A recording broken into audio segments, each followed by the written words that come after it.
সারাদিনে অনেকগুলো প্রতিবেদন আমি আপনাদের দেখালাম। তার মধ্যে যেমন আছে, ময়দানে ব্রিগেড প্যারেড গ্রাউন্ডে রবিবার 7ই ডিসেম্বর 5 লক্ষ কণ্ঠে গীতা পাঠের শেষ মুহূর্তের প্রস্তুতি চলছে। সেই ভিডিও আমি আপনাদের দেখিয়েছি। মমতা বন্দ্যোপাধ্যায় যাচ্ছেন না। যিনি প্রতি বছর রেড রোডের নামাজে হাজির থাকেন, তিনি ময়দানে কোনো বছরই গীতা পাঠের অনুষ্ঠানে কেন যান না, সেটা মমতা বন্দ্যোপাধ্যায় জানেন আর আপনারা জানেন। আর অন্যদিকে হুমায়ুন কবির এদিকে আবার পশ্চিমবঙ্গের মাটিতে মুর্শিদাবাদের বেলডাঙ্গাতে বাবরি মসজিদের শিলান্যাস করে ফেললেন মমতার পুলিশের পাহারায়।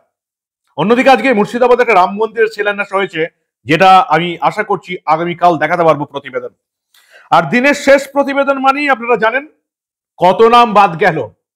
যাদের সঙ্গে আমার দেখা হয় তারাও অত্যন্ত খুশি যে আমি এই সারাদিনের শেষে একটা প্রতিবেদন করি যে আজ অব্দি কত নাম বাদ গেল, মৃত ভোটার কত, স্থানান্তরিত ভোটার কত, আর কত নাম বাদ গেল। কিন্তু আজকে আরো একটা জিনিস সেই সঙ্গে আমি আপনাদের বলবো যে কিভাবে বিএলওদের নিয়ে ছেলে খেলা করছেন মমতা বন্দ্যোপাধ্যায়। বিএলওরা কাজ করতে পারছেন না, প্রচুর চাপ পড়ে গেছে, এই বলে কলকাতার রাস্তায় মমতা পুলিশের দলদাস এবং চটিচারগিরি সহ্য করে বিএলওদের দিয়ে, তৃণমূলীদের দিয়ে আন্দোলন করাচ্ছেন। এদিকে বিএলওদের পয়সা মেটাচ্ছেন না। গোটা ভারতবর্ষের সব বিএলওরা পেমেন্ট পেয়ে গেছে, মমতা বন্দ্যোপাধ্যায় বিএলওদের পেমেন্ট দেননি। শুরু করি, শেষ অব্দি কত নাম বাদ চলতে চলেছে। আমি আপনাদের আগেই বলেছিলাম যে এই ভোটার তালিকা যেটা ডিজিটাইজড হচ্ছে, সেটা চেকিং করার আগেই নির্বাচন কমিশন যে অ্যাপস এনেছে, সেই অ্যাপস দিয়ে মৃত বা ভুয়ো ভোটারের নাম চেকিং করার আগেই প্রায় 60 লাখের কাছাকাছি ভুয়ো ভোটারের নাম বাদ যেতে চলেছে বললে একটু ভুল বলা হবে। খসড়া ভোটার তালিকায় এদের নাম থাকছে না।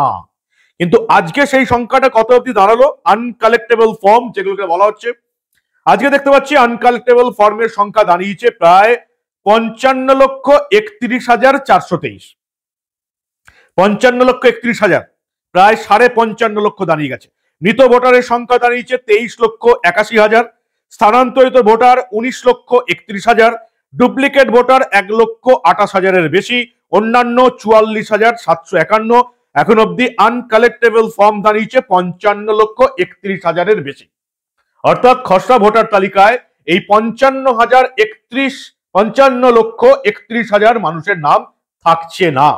55 লাখ শেষ অব্দি চেকিং করার আগেই যদি এটা 60 লাখে গিয়ে পৌঁছায়, সেটাও কিন্তু তৃণমূলের চিন্তার পক্ষে যথেষ্ট। অনেকে বলছেন এর মধ্যে কতজন হিন্দু ভোটার, কতজন মুসলিম ভোটার বাদ যাচ্ছেন, সেই হিসেব কিন্তু এখনো নির্বাচন কমিশন সূত্রে আমরা পাইনি। যে সমস্ত অনেক জায়গায় ইউটিউবে খবরে আপনারা দেখতে পাচ্ছেন এত নাম বাদ যাচ্ছে, এই নাম বাদ যাচ্ছে, ওই নাম বাদ যাচ্ছে, একবার আপনাদের হাতে মোবাইল আছে, গুগল আছে, সার্চ করে দেখে নেবেন যে যার কথা আপনারা বিশ্বাস করার চেষ্টা করছেন সে আদৌ নির্বাচন কমিশন যেটা বলে দিচ্ছে সেই অনুযায়ী বলছে কিনা। নির্বাচন কমিশন এখনো কোন ধর্মের কত লোক বাদ গেল বা কোন সম্প্রদায়ের কত লোক বাদ গেল এই নিয়ে কোনো রিপোর্ট দেয়নি। এখন অব্দি 55,31,000 মানুষের নাম আনকালেক্টেবল ফর্ম হয়ে আছে, এদের নাম খসড়া ভোটার তালিকায় থাকছে না। আপনারা জানেন 4 নভেম্বর থেকে 4 ডিসেম্বর অব্দি এসআইআর এর কাজ করার কথা ছিল। 7 দিন বাড়ানো হয়েছে। ফর্ম জমা নেওয়া, ডিজিটাইজ করার কাজ 11ই ডিসেম্বর অব্দি চলবে।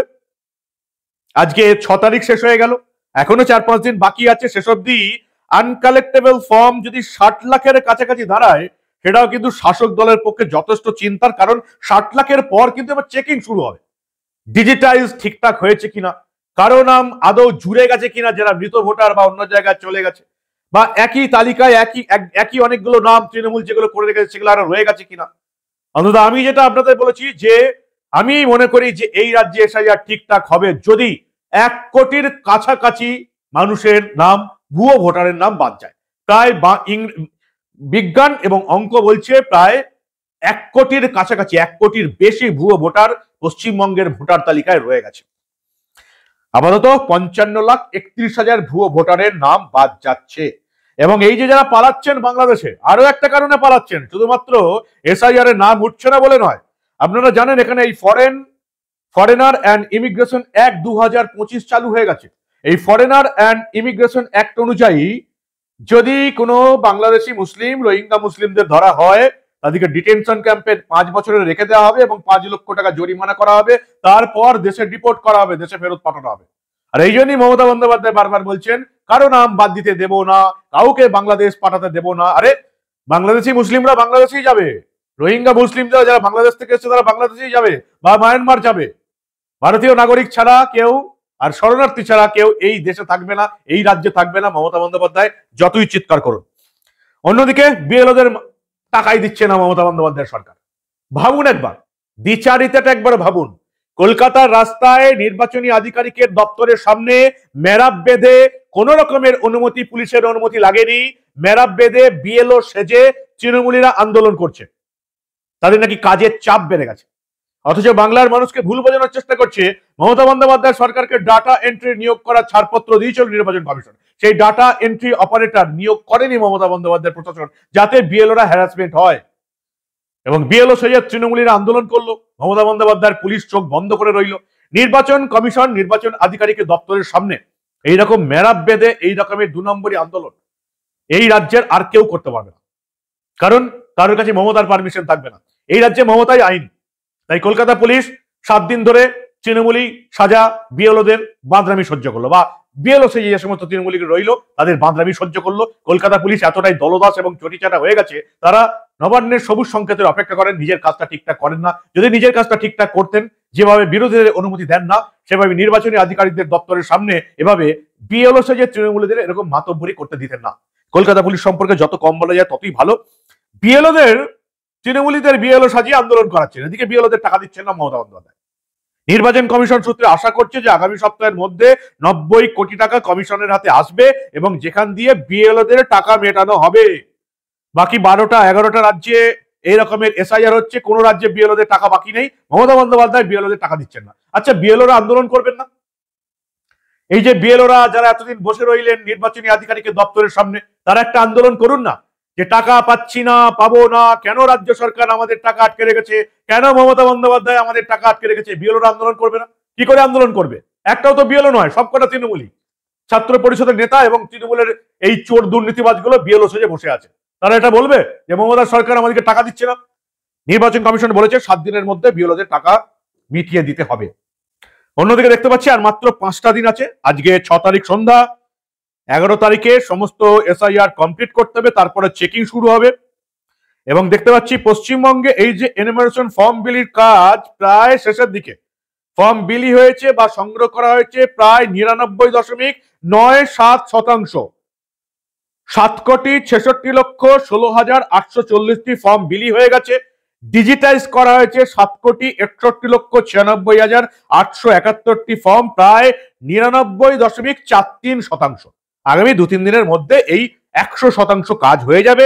যেমন 100% কাজ হয়েছে লাক্ষাদ্বীপ, রাজস্থান, গোয়া, আন্দামান, নিকোবর। 100% কাজ শেষ হয়ে গেছে, 100% ডিজিটাইজড হয়ে গেছে। সবচেয়ে পেছিয়ে আছে কারা? যেমন পশ্চিমবঙ্গে আর মাত্র 20,000 ফর্ম বিলি বাকি আছে, ডিজিটাইজেশন বাকি আছে মাত্র 0.57%। সবচেয়ে পেছিয়ে আছে কিন্তু যোগী রাজ্য উত্তরপ্রদেশ। উত্তরপ্রদেশ এসআইআর ক্ষেত্রে সবচেয়ে পেছিয়ে আছে এবং সেখানে দেখতে পাচ্ছি প্রায় ডিজিটাইজড হয়েছে উত্তরপ্রদেশের 94.04%। হয়ে যাবে, উত্তরপ্রদেশে হয়ে যাবে, এখন একটু পেছিয়ে আছে, কিন্তু বাকি সব রাজ্যগুলো প্রায় 100%-এর কাছাকাছি চলে গেছে। তবে এই চেকিং এর আগেই 60 লক্ষ মানুষের নাম বাদ যেতে চলেছে, যাদের নাম খসড়া ভোটার তালিকায় থাকবে না। এরপরে চেকিং শুরু হবে, এরপরে অ্যাপ নির্ভর যারা বিভিন্ন জায়গায় এখনো নাম তুলে রেখেছে, মৃত ভোটার যারা তৃণমূলী বিএলওরা যাদের ঢুকিয়ে দিল তাদের নাম বাদ যাবে। 1 কোটির কাছাকাছি গিয়ে কি পৌঁছবে?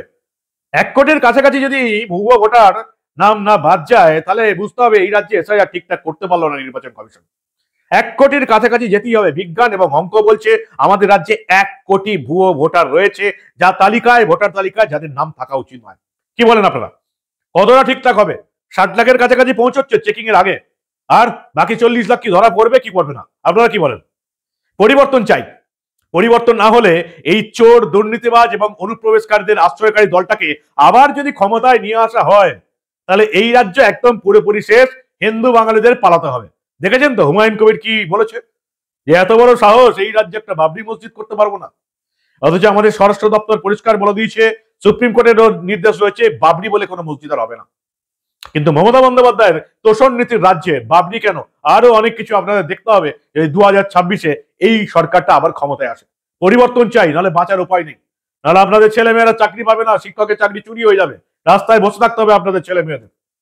এরপরে জমি জায়গা দখল হয়ে যাবে, সরকারি জমি দখল হয়ে যাবে, বাংলাদেশি এবং রোহিঙ্গা মুসলিমরা ঢুকে পড়ছে, ডেমোগ্রাফি চেঞ্জ হয়ে যাচ্ছে। মুর্শিদাবাদ, মালদা, দক্ষিণ 24 পরগনা, উত্তর দিনাজপুর। আর চুরি, কি চুরি করেনি বলুন তো? গরু চুরি, কয়লা চুরি, গরিব মানুষের কলপায়খানা চুরি, বালি চুরি, পুকুর চুরি, নদী চুরি, সরকারি জমি চুরি। আর কি চুরির অপেক্ষায় আপনারা তৃণমূলকে ভোট দেবেন? এত কিছু দেখার পরেও যারা তৃণমূলকে ভোট দেবে তাদের গায়ে মানুষের চামড়া আছে বলে আমি অন্তত মনে করি না। আর তৃণমূলকে যদি ভোট দেন এত কিছু দেখার পরেও, তাহলে এই জন্মেই তৃণমূলের যে পাপের ফল, কর্মফল, আপনাদেরকেও এই জন্মেই শোধ করে যেতে হবে, এটা মাথায় রাখবেন।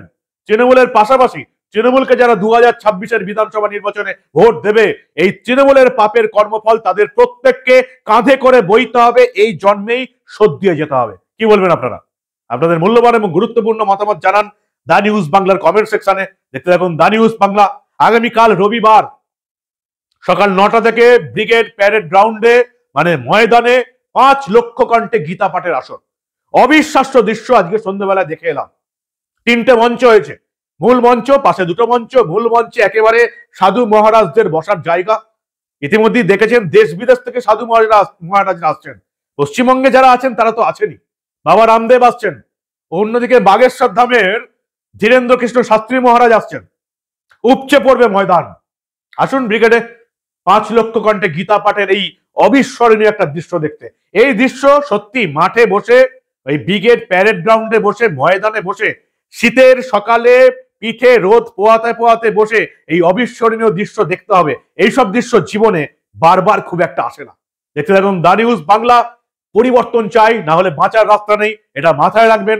দেখতে থাকুন দা নিউজ বাংলা। আমরা আবার রাজ্যে ঘটে যাওয়া এই ধরনের অনেক ঘটনাই চেপে রাখতে দেব না।